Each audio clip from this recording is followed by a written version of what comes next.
Alors on se propose dans cet exercice d'étudier la suite U qui est définie de cette manière-là. Et donc dans la première question, on va s'intéresser au sens de variation et dans la deuxième, on va s'intéresser à la limite de cette suite. Alors dans un premier temps, on me demande de calculer U1, U2 et U3. Alors comme souvent, quand ma suite est définie à l'aide des trois petits points qui sont là, eh bien, c'est plus simple de calculer U3 que de calculer U1 et U2 au départ. Simplement parce qu'on voit un petit peu mieux ce qui se passe. Alors, l'idée de cette suite, c'est que, regardez, à chaque fois au numérateur, donc c'est une somme de termes, et à chaque fois au numérateur de ces termes, j'ai 1, ça ne bouge pas. Et le premier terme, donc, j'ai 1 fois 2, deuxième 2 fois 3, troisième 3 fois 4. Donc ça va être ainsi de suite, 4 fois 5, 5 fois 6, etc. Jusqu'à atteindre n fois n plus 1, où n est en fait l'indice ici. Donc si je veux calculer U1, en fait, ce qu'il faut bien comprendre, c'est que là, je vois beaucoup de termes écrits, mais si je veux calculer U1, en réalité, eh bien, comment s'écrirait le dernier terme? Le dernier terme de ma somme, elle s'écrirait 1 sur... Donc, puisque U1, l'indice c'est 1, ici, je dois retrouver 1. Vous voyez, ici, c'est toujours le même indice que là. Ça devrait être 1 fois 1 plus 1, c'est-à-dire 1 fois 2, en fait. Donc, le dernier terme, c'est 1 fois 2. Et donc, on se rend compte qu'en fait, le dernier terme, c'est le premier que j'écris. Donc, en réalité, U1, il n'y a qu'un terme à l'intérieur. Aussitôt qu'on écrit le premier terme, eh bien en fait, on a fini d'écrire la somme, puisque on est déjà arrivé au dernier. Donc il faut comprendre, c'est 1 fois 2, plus ici 2 fois 3, 3 fois 4, et ainsi de suite jusqu'à n fois n plus 1. Donc nous, on va de 1 fois 2 jusqu'à 1 fois 2. C'est donc déjà terminé. Donc U1 est égal à 1 demi. Si je veux calculer U2, U2, donc le premier terme sera certainement celui-là, mais il faudra que j'aille jusqu'à atteindre 1 sur 2 facteur de 2 plus 1, c'est-à-dire 1 sur 2 fois 3. Donc en fait, il faut que j'écrive mes termes jusqu'à atteindre celui-là. Donc le premier y est, 1 sur 1 fois 2. Le deuxième y est aussi, 1 sur 2 fois 3. Mais ce deuxième est également le dernier, puisque ça y est, j'ai atteint ce que je voulais.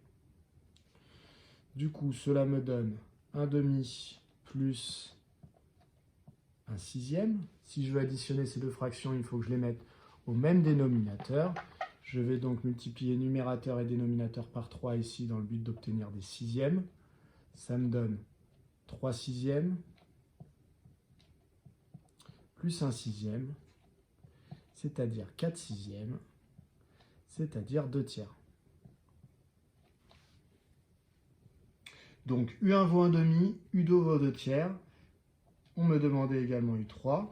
Donc U3, ça va aller du premier terme jusqu'auquel, celui-là, quand n vaut 3, il me donne 1 sur 3 fois 3 plus 1. C'est-à-dire 1 sur 3 fois 4. Donc c'est jusqu'à celui-là. Donc je pars de là et je vais jusqu'ici. 1 sur 1 fois 2 plus 1 sur 2 fois 3 plus 1 sur 3 fois 4.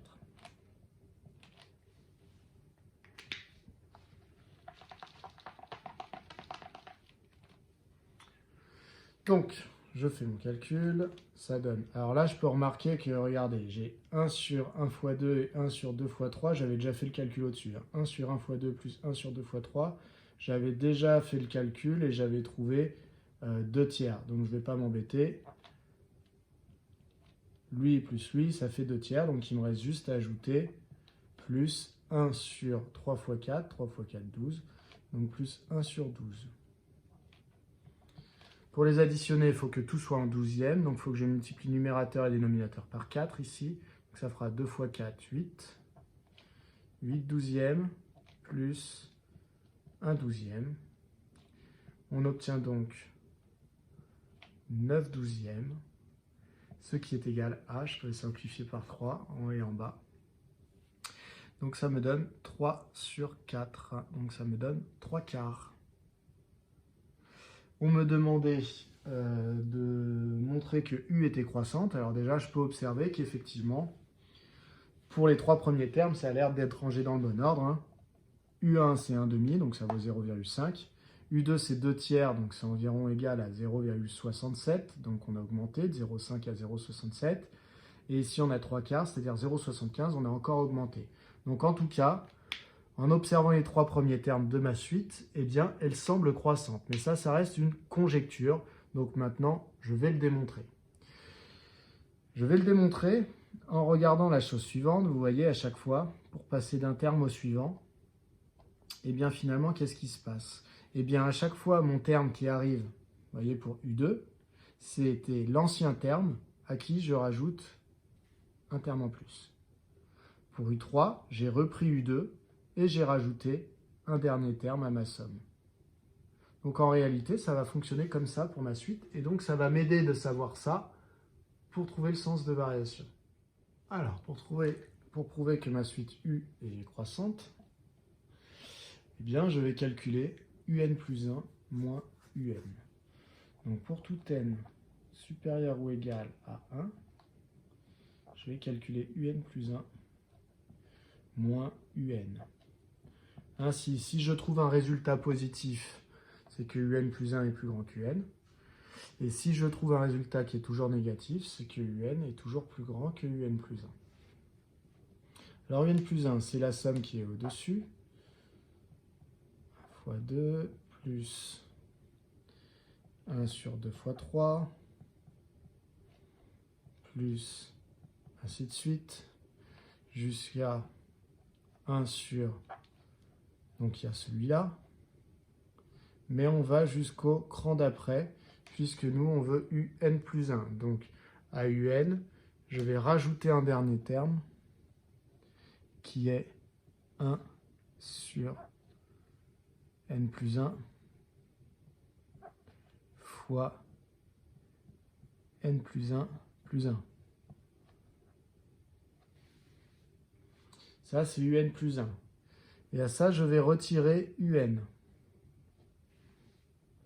J'observe qu'en fait, ici, bien, je retrouve UN. Donc finalement, qu'est-ce que ça vaut? Ça vaut UN plus, donc ça, c'est UN, plus le petit truc qu'il y avait en plus pour aller chercher UN plus 1. Donc ça fait 1 sur N plus 1 fois N plus 1, c'est-à-dire N plus 2, moins UN. Donc UN moins UN, ça me donne 0. Et donc je me retrouve simplement avec 1 sur N plus 1 fois N plus 2. J'ai donc trouvé une expression en fonction de N de ma différence UN plus 1 moins UN. Et comme N est un entier naturel, eh bien c'est un nombre positif. Donc N plus 1 est un nombre positif, N plus 2 aussi, et donc ma fraction est bien positive. Donc on va dire or N appartient à N étoiles, donc N plus 1 est strictement positif, et N plus 2 aussi. Donc, eh bien, 1 sur N plus 1 fois N plus 2 est positif, c'est-à-dire en fait UN plus 1 moins UN est strictement positif pour tout N supérieur ou égal à 1. Donc, eh bien, cela veut dire que UN plus 1 est plus grand qu'UN. Donc UN plus 1 est plus grand qu'UN pour tout N supérieur ou égal à 1. Pas très beau celui-là. Hop. Et donc, la suite U est croissante.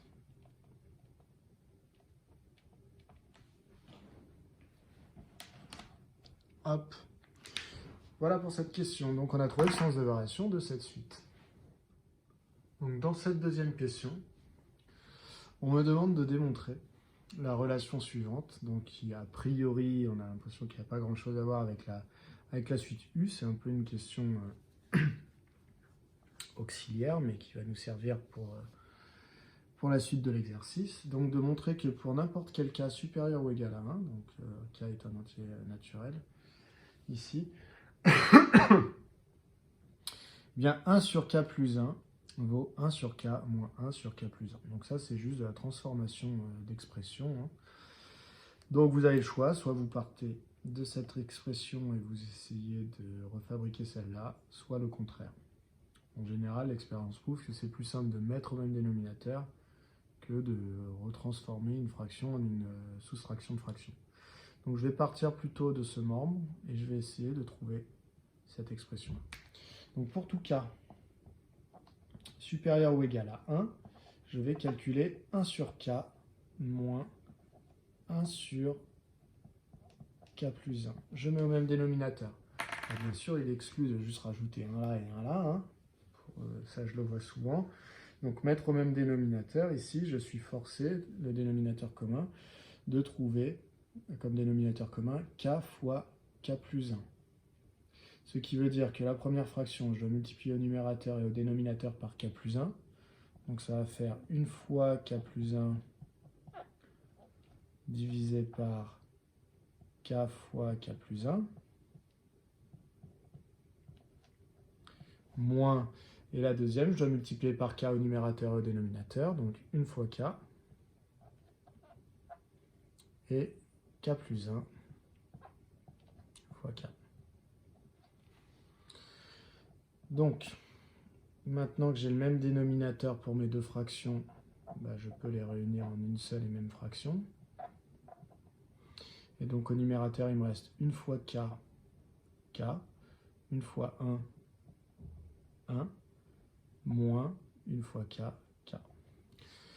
Et donc, là, les k moins k me donnent 0, et donc j'obtiens 1 sur k fois k plus 1, c'est ce qui était attendu.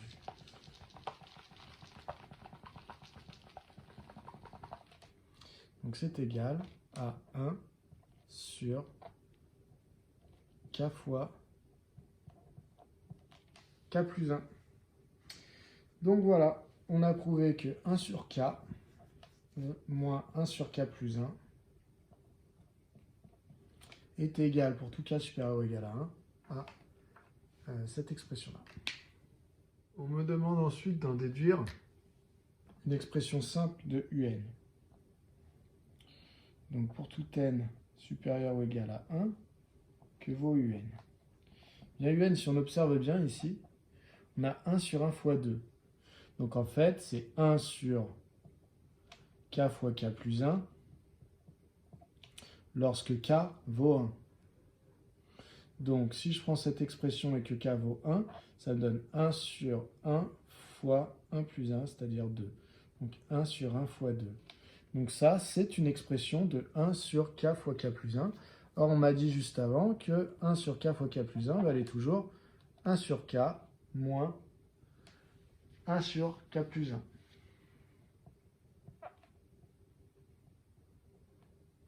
Donc, ce petit bout-là, je vais le remplacer par une soustraction. Donc la soustraction de 1 sur le premier moins 1 sur le deuxième. Donc 1 sur 1 moins 1 sur 2. Donc cette soustraction, c'est en fait ce petit bout-là. Plus 1 sur 2 fois 3. 1 sur 2 fois 3, c'est aussi du 1 sur k fois k plus 1, avec k qui vaut 2. Ça fait 1 sur 2 fois 2 plus 1, c'est-à-dire 3. Donc 1 sur 2 fois 3. Donc l'expression me dit que ça vaut 1 sur 2 moins 1 sur 3. Donc plus 1 sur 2 moins 1 sur 3. Celle-là, c'est ce petit bout ici, ce terme, est égal à ça. On continue. continue. Pour le suivant, 1 sur 3 fois 4, eh bien, c'est en fait du 1 sur k fois k plus 1. Donc 1 sur 3 fois 4, ce qui donne 1 sur 3 moins 1 sur 4. Donc plus 1 sur 3 moins 1 sur 4. Plus 3 petits points. Plus 1 sur n. Alors là, je n'avais pas entouré, hein, mais je peux entourer. Voilà. Hop, lui, c'est lui. Plus le dernier. Bah, le dernier, 1 sur n fois n plus 1. Donc là, ça ressemble vraiment bien. Ça fait 1 sur n moins 1 sur n plus 1. Voilà. Donc celui-là, c'est celui-là. Voilà. Donc qu'est-ce qu'on repère? Bah, on repère qu'en fait, ça nous fait une longue somme où dedans, bah, les termes vont se simplifier 2 à 2. Puisque regardez, alors le 1, lui, il est tout seul. Et qu'est-ce qui me reste? Là, j'ai moins 1 demi plus 1 demi. Donc, ça s'annule. Après, j'ai moins 1 tiers plus 1 tiers. Ça s'annule. Et ça va continuer comme ça. Le moins 1 quart va se simplifier avec le suivant, qui est 1 quart. Et en fait, ils vont se simplifier par 2. Ici, il y aura un moins 1 sur n avant le 1 sur n qui va se simplifier avec le 1 sur n qui est là. Et donc au final, ils se simplifient tous sauf le premier et le dernier. Donc il me reste 1 moins 1 sur n plus 1. Donc voilà, en réalité, vous avez vu, cette somme qui a l'air extrêmement compliquée, en écrivant différemment chacun des petits termes, on arrive à prouver qu'elle vaut quelque chose de beaucoup plus simple. Et donc, bien entendu, pour calculer la limite de la suite U, c'est extrêmement compliqué avec cette formule-là. Par contre, avec celle-là, ça va être beaucoup plus simple. Donc, si je dois déduire la limite de cette expression, eh bien, je vais dire la limite quand n tend vers plus l'infini de 1 sur n plus 1 est égale à 0. Donc, finalement, la limite de la suite U est égale à 1 quand n tend vers plus l'infini. Donc vous voyez la limite de cette suite qui a l'air a priori très compliquée et dont on aurait du mal à deviner quelle est la limite. Eh bien, la limite est 1. Voilà pour cet exercice. Donc ce qu'il y a à retenir, c'est que de temps en temps, on peut avoir des simplifications comme ça. Ça, c'est relativement classique en mathématiques.